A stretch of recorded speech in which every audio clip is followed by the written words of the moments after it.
Why does the FAA treat physical health differently to mental health? Mental health problems have skyrocketed since the pandemic. As of last month, 22% of Americans in a national ongoing survey reported symptoms consistent with a depressive disorder. 29% reported symptoms consistent with an anxiety disorder. What you have just heard is a report on the most recent statistic from pilots all around the globe that have suffered from some sort of mental issue. The world has changed much in its recognition and conscious efforts towards the severity of mental health.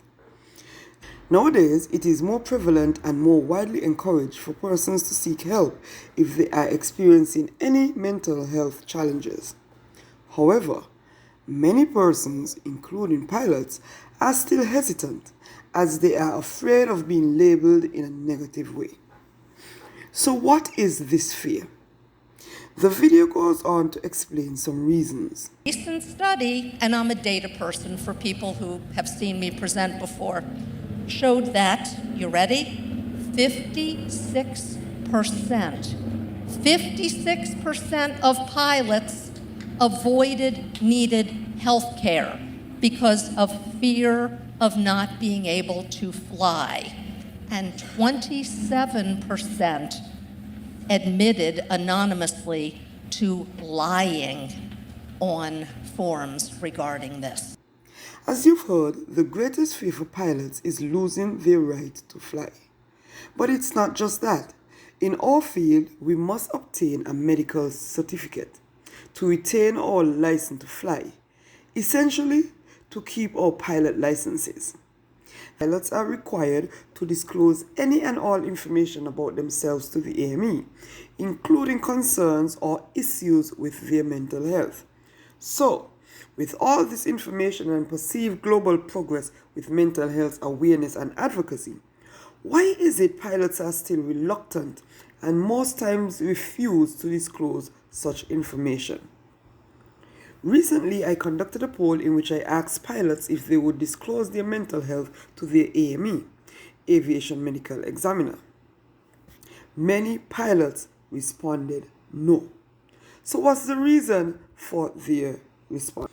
These reasons include losing my medical certificate, scared of losing their right to fly, afraid of being grounded, and that is a very real reason that pilots face, a concern that pilots face, and reason for not disclosing. After the poll, I began researching why these concerns are still so high and valid among pilots. My research led me to an article by Isabel Goya entitled "Exposing the FAA's Outdated and Harmful Mental Health Practice." So, the answer appears to be simply that the FAA's policy towards mental health is outdated. We may think case closed, right? Well, no.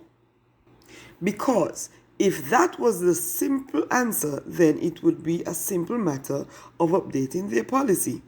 And why wouldn't they?